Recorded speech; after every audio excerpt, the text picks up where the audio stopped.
స్వామీజీ తిరుపతినారాయణ స్వామీజీ మనకి వారి అమూల్య వచనాలు మనకి ప్రసాదిస్తారు.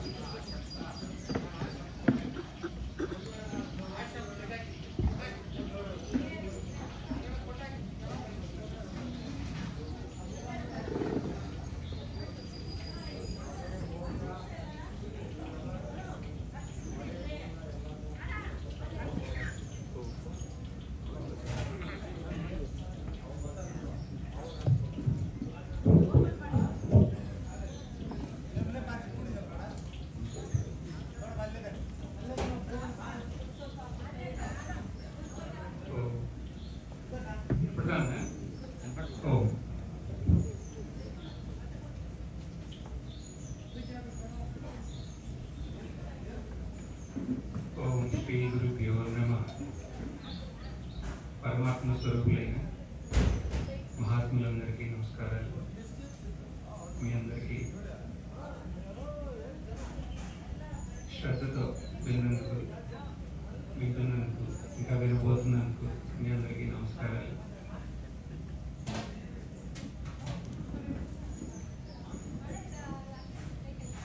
ఎక్కువ మంది ఇక్కడికి ఎక్కడి నుంచి వచ్చారు? బెంగళూరుగా?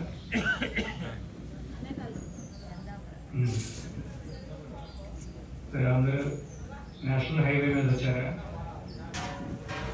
మీ వాహనాల్లో వచ్చారా? ఏ స్పీడ్లో వచ్చారు? 80లో వచ్చారా? 100లో వచ్చారా? ఎంత స్పీడ్ వెళ్తుంది మీ వాహనం? 200 వెళ్తుందా? వెళ్ళగలుగుతుందా? వెళ్ళగలుగుతుంది. అయినా మనం ఎందుకు వెళ్ళాం? ఎందుకని ఆ లిమిట్? ట్రాఫిక్ సేఫ్టీ కోసం పెట్టుకున్నాం. ఎందుకు ఈ సేఫ్టీ? మన గమ్యస్థానాన్ని మనం సుఖంగా సౌకర్యంతో చేరటానికి. అవునా? సుఖంగా సౌకర్యాలతో మన గమ్యస్థానం మనం చేరటానికి. ఆ రెండు మాటలు గుర్తుపెట్టుకోవాలి. మధ్యలో మనం ఇక్కడికి వస్తా అంటే మనకు కొన్ని స్పీడ్ బ్రేకర్లు తగిలినాయా? ట్రాఫిక్ లైట్స్ వచ్చినాయా? ఇంకా కొన్ని సూచనలు వచ్చినాయా? ట్రాఫిక్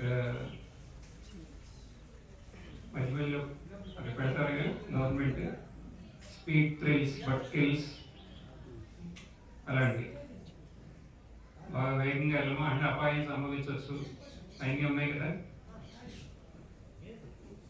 ఇవన్నిటినీ మనం గుర్తుపెట్టుకోవాలి. లైట్ పడగానే ఆగిపోతాం, ముందుకెళ్ళాం. ఇవన్నిటినీ పాలిస్తూనే ఇక్కడికి వస్తాం. ఎందుకని అంటే సుఖంగా సౌకర్యంతో ఇక్కడ రావచ్చు. ఈ రూల్స్ అన్ని ఇలా చేయాలి అని ఎవరు పెట్టారు? ట్రాఫిక్ రూల్స్ గవర్నమెంట్ పెట్టింది. అవునా? ఇప్పుడు ఇవన్నిటి గురించి ఎందుకు చెబుతున్నారు? ఇది ఉదాహరణ. ఈ ఉదాహరణ యొక్క గూఢార్థం, లక్ష్యార్థం ఏంటి? ఆ వాహనమే మన శరీరం. అవునా? శరీరంకి ఇప్పుడు వాహనానికి టైర్లు ఉన్నాయి, మనకే ఉన్నాయి. వైపర్లు ఉన్నాయి, మనకే ఉన్నాయి. లైట్లు ఉన్నాయి, ఇంజిన్ ఉంది. ఇదే మనకి వాహనం. రోడ్ ఏంటి? జీవితం. ఈ జీవితం అనే రోడ్లో మనందరం ప్రయాణిస్తున్నాం. మన గమ్యస్థానం ఏంటి? ఆనందం. అందరిది ఒకే ఒకటి, ప్రతి క్షణం ఆనందంగా శాంతితో ఉండాలని. అవునా? ఎవరి ఆనందం? మీకు మీ ఆనందం, అంతే కదా.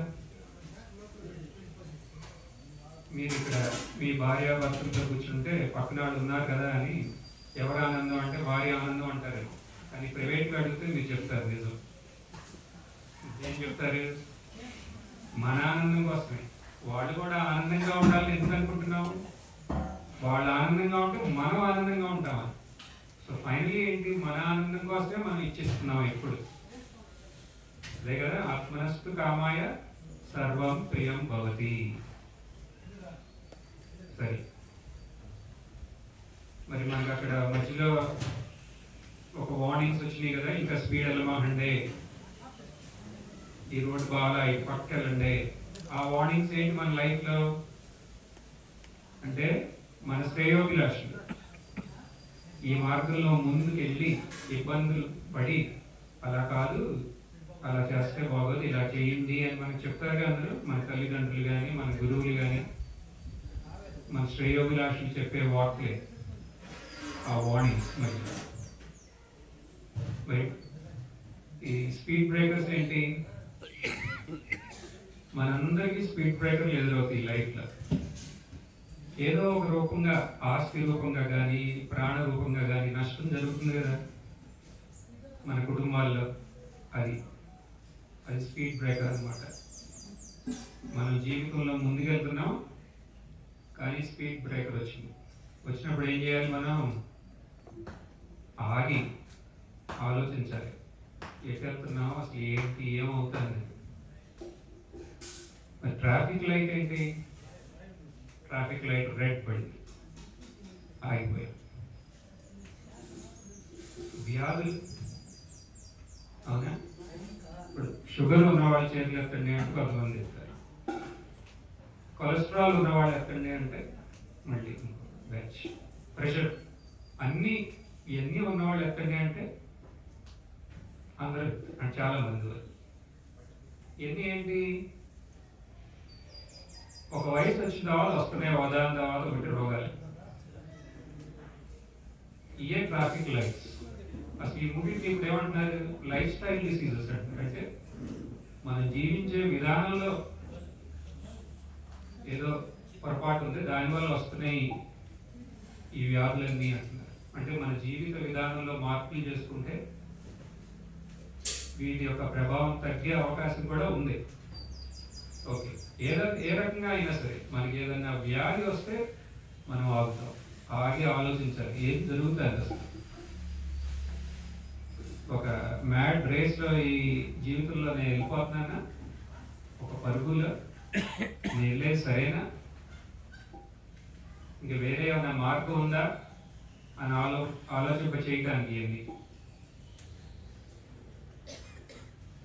సరే, ఇప్పుడు ట్రాఫిక్ లో అయితే రూల్స్ ఉన్నాయి, ఆ రూల్స్ ని మనం పాటిస్తే అంత సవ్యంగా ఉంటాయి. అలాగే ఇప్పుడు జీవితంలో కూడా ఏమన్నా ఉన్నాయా రూల్స్? అలా ఉన్నాయి అంటున్నాం.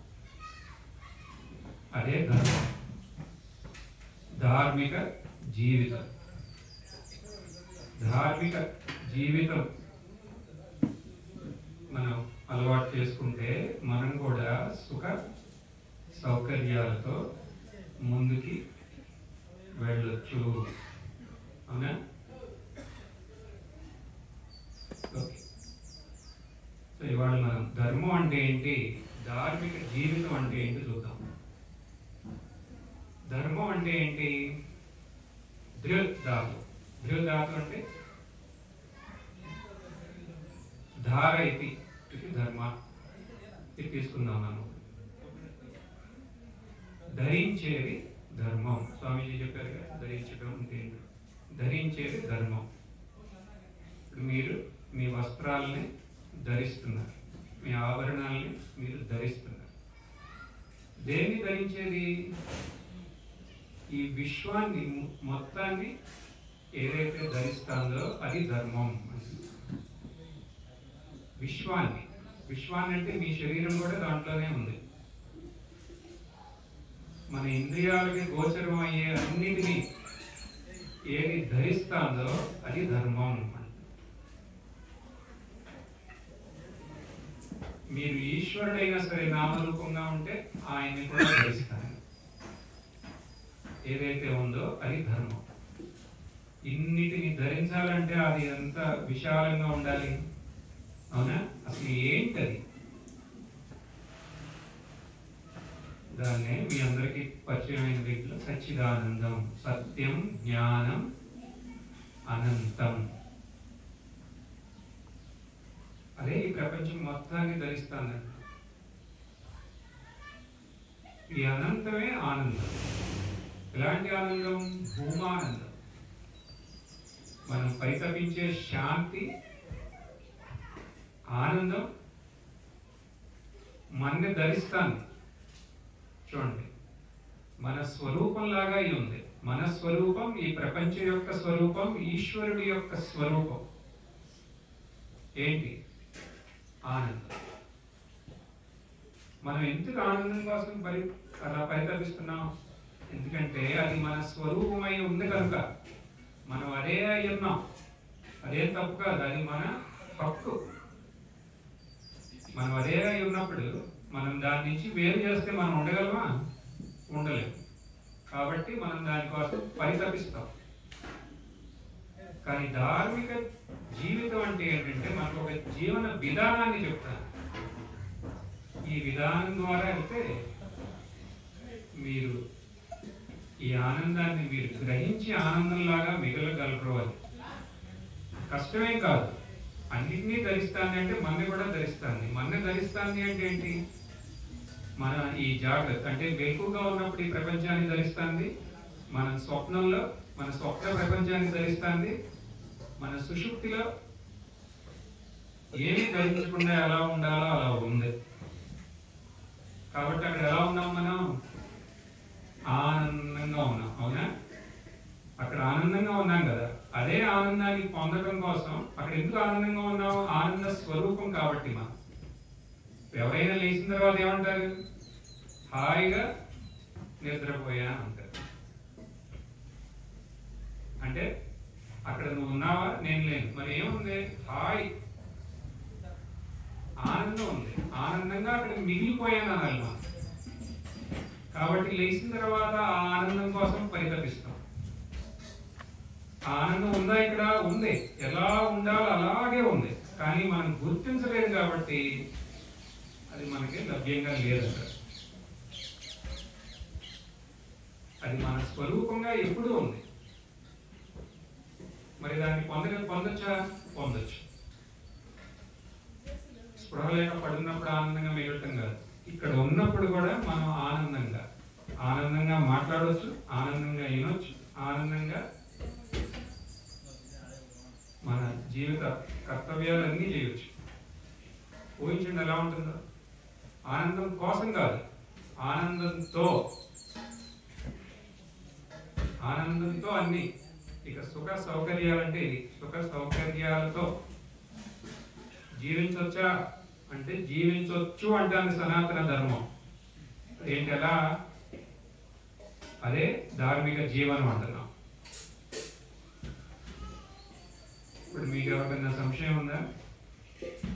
ఎలాగోలా ఇన్నేళ్ళు బతికేసాం కదండి, ఇలాగే లాగేస్తాం. ధార్మిక జీవితం అని, ధర్మం అని ఏంటంటే చెబుతున్నారు. తెలుసుకోవాల్సిన అవసరం ఉందా? తెలుసుకోకపోతే ఏమన్నా నష్టం ఉందా? నష్టం ఉంది. నేను చూడలే. ఎవరు చెబుతున్నారు? శృతి చెబుతారు. ఏమంటుంది? ఇహ చేదవేది అత సత్యమస్తి, నచేతిహావేది మహతీ వినష్టి, భూతేషు భూతేషు విచిత్య ధీరా ప్రత్యాస్మాత్ లోకాత్ అమృతా భవంతి. శృతి, వేదం ఏమంటుంది? ఇక్కడ మీరు తెలుసుకుంటే మీకు సార్థకం అవుతుంది మీ జన్మ అంటాను. చూడండి,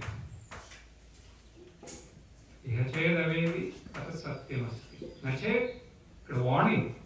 తెలుసుకోకపోతే మహతీ వినష్టి, చాలా మహత్తరమైన నష్టం అది. అందుకని మనకు తెలుసుకుంటానికి కావాల్సిన అన్ని ఇచ్చి పంపించారు ఇక్కడికి, మన వాహనాన్ని రెడీ చేసి. మన వాహనం యొక్క మహత్యం మీకు తెలిస్తే మీరు అప్పుడు అర్థమవుతుంది అసలు ఈశ్వరుడు అంటే మనం లోన ఒక్కొక్క ఆర్గన్ దాన్ని ఒక మిషన్ తో చేయించాలంటే ఎంత ఉంటుందో తెలుసా? ఒక చిన్న కిడ్నీ ఫంక్షన్ చేయాలంటే ఎంత ఉంటుంది మిషన్? చూసారా? డయాలసిస్ మిషన్ చూసారా? ఇంత పెట్టి అలా మన శరీరంలో ఉన్నాయి అన్నిటినీ మిషన్ రూపంలో పెట్టామనుకోండి, మన ఇల్లు అంత ఉంటుంది. మళ్ళీ దానికి పవర్ వేరేగా ఇవ్వాలి, యూపీఎస్ అన్ఇంటరప్టెడ్ ఇవ్వాలి. ఇవన్నీ పెట్టి పంపించారు ఈ వాహనాన్ని ఎవరో? భగవంతుడు. ఎందుకు? దుఃఖంతో బతికి సుఖం కోసం పరితపిస్తూ ఇంట్లో ఇంటి బయట ఇబ్బందులన్నీ ఎదుర్కొంటూ మరణించడానికి కాదు. మరి ఎందుకోసం? సుఖంగా జీవించడం కోసం, సంతోషంగా జీవించడం కోసం. అవునా? అందుకనే ఉపనిషత్తు ఇలా వార్నింగ్ ఇచ్చింది. అది ఎలా లభ్యం అవుతుందంటే భూతేషు భూతేషు విచిత్యంగా ఈ స్వరూపాన్ని, అదే సమస్త యొక్క స్వరూపాన్ని దాన్ని గుర్తించండి. గుర్తిస్తే ఎప్పుడు ఆనందం, తర్వాత ఆనందం. అవునా? అప్పుడు ముందుకెళ్దామా? ధార్మిక జీవితం అంటే ఏంటి? ఇదేదో ఈ వాణి అయిన తర్వాత ఏదో తెలుసుకుంటే బాగానే ఉందేమో అనిపిస్తుందా? సో ఏంటి ఇది ధార్మిక జీవనం అంటే ఏంటి? మళ్ళీ ఇదే ఉపనిషత్తుని అడుగుదాం. ఒకేనా ఉపనిషత్తుని? తస్యై తపో దమ కర్మేతి ప్రతిష్ఠ వేదాః సర్వాంగాణి సత్యం ఆయతనం. ఉపనిషత్తు ఏమంటుంది? తపో దమ కర్మేతి. దమ అంటే ఏంటి ఇక్కడ? నియంత్రణ. అవునా? నియంత్రణ అంటే ఇంద్రియ నియంత్రణ. మనం ఉన్నాం, మనం ఎన్నో చేయొచ్చు మానసికంగా, శారీరకంగా. కానీ మనకి ఏది పడితే అది చేసుకుంటే వెళ్ళిపోయాం అనుకోండి, ఏమవుతాం? గవర్నమెంట్ కూడా ఊరుకోదు కదా, జైల్లో పడేస్తుంది. అవునా? అంటే ఏది పడితే అది చేయకూడదు. ఏది పడితే అది చేస్తే మనకి ఇక ఈ పశువులకి తేడా ఏంటి? మరి ఏం చేయాలి? మరి మేము ఏది పడితే అది అంటే ఏది పడితే అదో కాదు ఎక్కడ తెలుస్తుంది? సమయాన్ని ఒకటే గుర్తుపెట్టుకోడు. ఇప్పుడు సమయాన్ని దుర్వినియోగం చేయకూడదు అంటున్నాం. అంతే. ఇక్కడ ధమ అంటే మనం సమయాన్ని దుర్వినియోగం చేయకూడదు. దుర్వినియోగం అంటే ఏంటి? అక్కడ సుఖం వస్తుంది అని అనిపిస్తుంది కానీ వచ్చినట్టే ఉంటుంది, అది రాదు. దానికోసం మనం టైం వేస్ట్ చేస్తున్నాం. అప్పుడు అనవసరమైన మాటలు. ఒకసారి ఒక ఆశ్రమంలో, నేనున్న ఆశ్రమంలోనే అనవసరంగా మీరు ఎంత మాట్లాడుతున్నారో ఒక రోజుకి రాయండి అన్నారు. రాత్రి సాయంత్రం ఇవ్వాలి గురువు గారికి అందరూ. అప్పుడు తెలిసింది అసలు ఎంత టైం వేస్ట్ అవుతుంది అంటే మనకు తెలియదు. అనవసరంగా నేనంటానండి, పిచ్చపాటి ఊరినే కావాలి, ఏం లేదు దానివల్ల. లేకపోతే ఊరినే చూస్తాం, ఊరినే చదువుతూ ఉంటాం ఏదో ఒకటి. లేకపోతే ఇప్పుడు ఇంటర్నెట్ ఊరినే ఏదో వాడు ఎవడో పెట్టాడు, మనం చూడాలి, అది మన కర్తవ్యం లాగా. ఊరినే చూస్తున్నాం, అలా గంటలు అయిపోతుంది కదా ఇది. ఇప్పుడు మనం ఏం చేయాలి? ఇలా చేయకుండా మన టైంని మనం కాపాడుకోవాలి. అది దుర్వినియోగం చేయొద్దు టైం అంటున్నాం. ఇంతే చెబుతున్నాను నేను దమకి ప్రస్తుతం. సో మనం అది చేసామనుకోండి, అప్పుడు మన దగ్గర బోల్డ్ టైం ఉంటుంది. Time quality time is available మనతో. ఇప్పుడు మనం ఏం చేస్తాం? ఈ టైంని సద్వినియోగం చేయాలి. అందుకని ఉపనిషత్ కర్మ అంటారు. కర్మ అంటే ఇప్పుడు మనం ఎలా తీసుకుందాం? సత్కర్మ అంటే నిష్కామ కర్మ. నిష్కామ కర్మ చేయించండి. నిష్కామ కర్మ అంటే సేవ. ఎవరికి చేయాలి? ముందు మీ ఇంట్లో మొదలెట్టండి. అవునా? ఇంట్లో మీకు వయసు అయిన తల్లిదండ్రులు ఎవరైనా ఉంటే వాళ్ళకి చేయండి సేవ ఫస్ట్. అది కూడా సేవే, వాళ్ళలో కూడా పరమాత్ముడేగా ఉన్నాడు. సేవ అంటే అక్కడి నుంచి మొదలెట్టాలి. ఆ భాగ్యం ఉంటే, ఆ భాగ్యం లేకపోతే ఎక్కడ అవకాశం వస్తే అక్కడ, ఇంట్లో కాకపోతే సమాజం.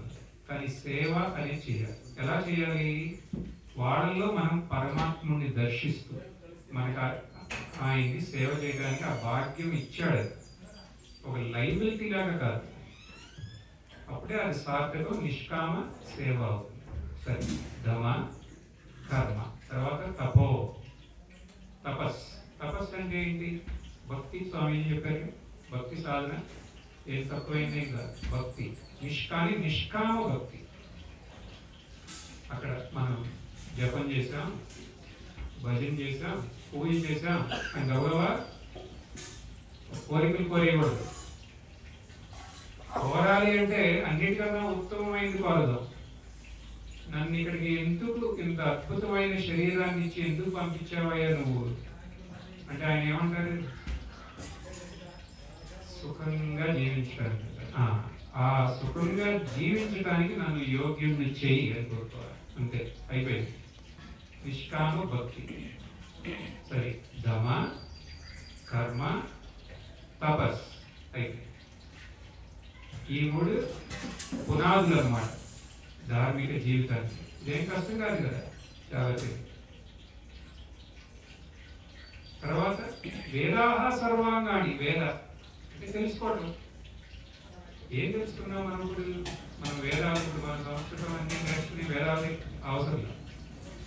అవి చెప్పారు. దాని యొక్క సారమే మనకి ఇప్పుడు భగవద్గీత. భగవద్గీత కృష్ణ పరమాత్ములు 5000 ఏళ్ల క్రితమే వేదాల యొక్క సారాన్ని, దాంట్లో ఏది ఉపయోగపడేది ఏది అవసరం లేదు మొత్తం ఆయనే ఫిల్టర్ చేసేసి మన ముందు పెట్టేది. అది కూడా 5000 ఏళ్ళు అయింది కదా. అందుకని తర్వాత ఎంతమంది మహాత్ములు వచ్చారు?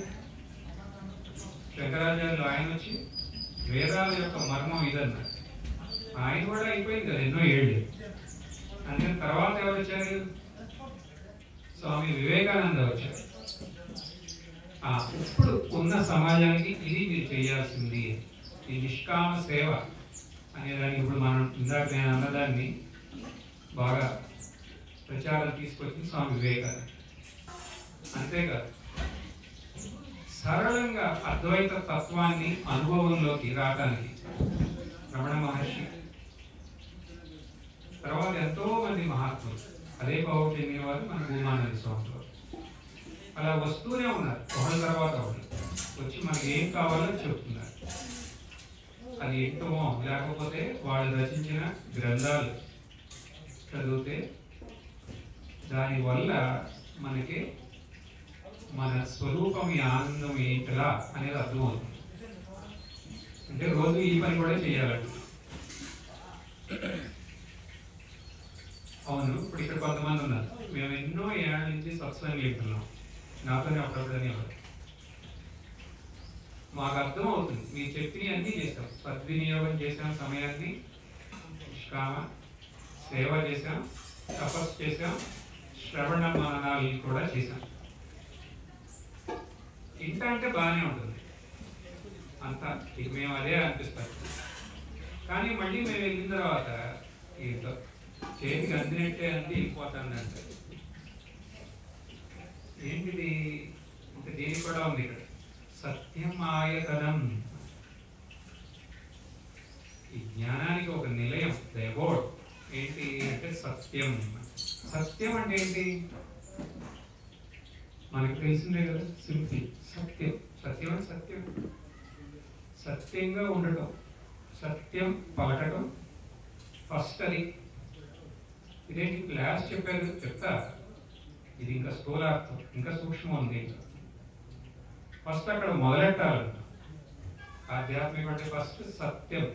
మనం ఏం మాట్లాడినా ఏం ఆలోచించినా అక్కడ సత్యత్వం ఉండాలి. కపటం అనేది వదిలేయాలి. కపటం ఉందంటే ఈ జ్ఞానం సార్థకం అవదట్టు. ఫస్ట్ ఇంట్లోనే, ఇంట్లో భార్యాభర్తల మధ్యలో సత్యవంతులై ఉండాలి. అక్కడి నుంచి స్టార్ట్ అన్నమాట. తర్వాత పిల్లలతో, తర్వాత సమాజంతో, తర్వాత మనతో అంటే ఏంటి? ఇప్పుడు ఒక తల్లి ఒక శిశువుకి, ఇప్పుడు మనందరికీ మీ నాన్న ఈయన అని ఎవరు పరిచయం చేస్తారు? ఎవరు చేసేది? తల్లి. మనం నమ్ముతామా? నమ్ముతాం. ఎందుకని? ఆవిడ సత్యమే చెబుతుంది అనేది మన యొక్క డిఎన్ఏలో ఉంది. అవునా? మన ఎవ్రీ సెల్ ఏంటి? సత్యం. ఇది సత్యం అంటే. అలాగే గురువు, శాస్త్రం, ఈ వేదాలు ఎన్ని చెప్పేది సత్యం. సత్య బుద్ధి అవధారణం, శ్రద్ధ. ఇది ఈ సత్యం అక్కడి వరకు వెళ్తుంది. ఇది చెప్పేది సత్యం అనేది ఇంత దృఢంగా నమ్మాలి. ఇంత దృఢంగా ఇలాంటి సత్యత్వం మనలోకి రావాలి అంటే దానికి కావాల్సిందే ఆ తపో కర్మ, నిష్కామ కర్మ. అప్పుడే మనం దాన్ని నమ్ముతాం. గురువు చెప్పింది. గురువు ఏం చెప్తారు? బాబు నువ్వు ఈ శరీరం కాదయ్యా, నువ్వు ఆనంద స్వరూపం అంటారు. ఆనంద స్వరూపం అన్నప్పుడు మనం ఎందుకు నమ్మం? ఆయన నిర్వచనంగా చెబుతున్నారు. ఇప్పుడు చూడు, ఇప్పుడు మీరందరూ ఇక్కడ ఉన్నారా?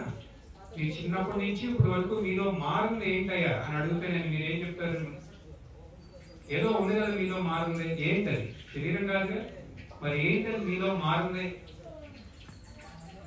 మన ఎరుక. ఎరుక అలాగే ఉంది కదా. ఆ ఎరుక ఉందా? ఉంది. అదే సత్ చిత్ అయిపోయింది. చిత్తే సత్ అయింది. అది ఎలా ఉంది? దానికి ఒక పరిధి అనేది లేదు, అనంతంగా ఉంది. అదే నువ్వు అని ఇంతే సారం, వేదాల యొక్క సారం. ఇది మనం సత్యత్వ బుద్ధితో మనం తీసుకుంటే మనం మన ఆనంద స్వరూపాన్ని అప్పటికప్పుడే గ్రహించి అలాగే ఉండగలుగుతాం. అవునా? అంటే నీకు కావాల్సిందేంటి? సత్యత్వ బుద్ధి. ఈ రకంగా మనం జీవిస్తే ఇదే ధార్మిక జీవితం. సనాతన ధర్మం అంటే ఏంటి? ఓకే, ఇప్పుడు మీరు ఏ ధర్మం అంటే హిందూ. హిందూ అనే పేరు తర్వాత వచ్చింది. అవునా? సనాతన ధర్మం. సనాతనం దీనికి అసలు అంతం అనేది లేదంటారు. ఎందుకని దీనికి అంతం లేదు? ఇప్పుడు వేరే ఎన్నో ధర్మాలు వచ్చినాయి, వెళ్ళిపోయినాయి. ఇప్పుడు ప్రపంచంలో లబ్ధిలో ఉన్నాయి వేరే ధర్మాలకి ఎన్ని సంవత్సరాలు ఉంటాయి? మాక్సిమం అంటే ఒక 5,000 పెట్టుకోండి, ఇంకా బాగా ఎక్కువ. మంది లక్షల సంవత్సరాల నుంచి ఉంది. ఎలా ఉండగలిగింది ఇలా? ఎందుకంటే మన దాంట్లో 2 ఉన్నాయి. ఒకటి మారంది, ఒకటి ఉంది. అదేంటి? ఈ స్వరూప జ్ఞానం. అది మారదు. మారేది కూడా ఒకటి ఉంది. మన జీవన శైలి, ఈ ప్రపంచంతో పాటు, ఈ సమయంతో పాటు ఎన్నో ఆచారాలు మారుతూ ఉంటాయి. ఈ మారేది ఉంది, మారింది ఉంది. మళ్ళీ దీనికి అధిష్టానం ఎవరు అంటే ఒక వ్యక్తి కాదు, వేరే మతాలలాగా ఒక వ్యక్తి కాదు. సనాతన ధర్మానికి ఒక నామరూపంతో ఉన్న ఈశ్వరుడు కాదు, ఒక గ్రంథము కాదు. మరి ఈ ఆనంద స్వరూపాన్ని గురించి ఎవరు స్పష్టంగా చెబుతారో వాళ్ళందరూ దీనికి అధిష్టానమే. వాళ్ళు వచ్చి ఇది సత్యం, ఇప్పుడు ఈ సమయానికి మీరు ఇలా జీవించండి అంటే అది మన ధర్మం. అంటే it is always ready for change. కాబట్టి ఇది సనాతన ధర్మం. ఓకే, ఇవాళ మనం ధర్మం చూసాం. సనాతన ధర్మం, ధార్మిక జీవితం. ఇప్పుడు మేము ఇక్కడి నుంచి వెళ్తున్నాం. మీకు ఒక క్యారీ హోమ్ పాయింట్స్ చెప్పిన, మీరు ఎప్పుడు వెహికల్లో కూర్చున్నారు, మీరేమంటే మీరు గుర్తు చేసుకోవాల్సింది ఏంటో చెప్పండి. ఈ వెహికల్ లాగానే మన శరీరం. ఈ రోడ్డు లాగానే మన జీవితం, మన లక్ష్యం ఆనందం. అవునా? ఇది మనం గుర్తుపెట్టుకోవాలి. వార్నింగ్స్ వస్తున్నాయి రోడ్డు మీద, ఒక రెడ్ లైట్ కలగగానే మనకు గుర్తు రావాలి అక్కడ దమ, అనవసరంగా టైం వేస్ట్ చేయకూడదు, సత్కర్మం చేయాలి. తర్వాత తపస్, భక్తి సాధన చేయాలి, ఏదో ఒక సత్సంగం వినాలి, చెప్పేదంతా మహాత్ములు చెప్పేది సత్యం, వాళ్ళు మన శ్రేయస్ కొరే చెప్తున్నారు అనే ఒక శ్రద్ధ ఉండాలి. అంతే. మనం రోజు 1-2 సార్లు వెహికల్లో ఎక్కుతామా, ఎక్కినప్పుడు ఇది గుర్తుపెట్టుకుంటే చాలు, ఇక ధార్మిక జీవితం మన స్వభావం. మళ్ళీ పొద్దునేదో చెక్ లిస్ట్ పెట్టుకోండి. ఏంటి? ఇవాళ నేను అనవసరంగా ఏమన్నా టైం వేస్ట్ చేశానా అని మిమ్మల్ని మీరే అడగండి. చేశానంటే ఏం చేయాలో మీకు తెలుసు. ఎవరికన్నా ఇవాళ ఒక్కటన్నా ఉపకారం చేశానా నేను? 2, 3 నిష్కామంగా భక్తి సాధన చేశానా? 4 ఏదన్నా ఒక సత్సంగం, ఒక సద్గ్రంథం అధ్యయనం చేశానా? అయితే ఇంకేం లేదు. ఈ చేసామంటే మనం ఎక్కడున్నాం? ధార్మిక జీవనంలో ఉన్నాం, ముందుకెళ్తున్నాం. ఎక్కడికి? సుఖ సౌకర్యాలతో జీవించే మార్గంలో మనం ప్రయాణిస్తాం. సుఖంగా జీవిస్తాం, జీవించినంత కాలం. తర్వాత సుఖంగా ఇక్కడి నుంచి నిష్క్రమిస్తాం. అవునా? సో మరి గురుదేవులు ఆశిస్తూ ఇలాంటి ధార్మిక జీవితాన్ని జీవిస్తూ మన స్వరూపాన్ని గుర్తించి మన జన్మని సార్థకం చేసుకుంటాం. ఓం శాంతి.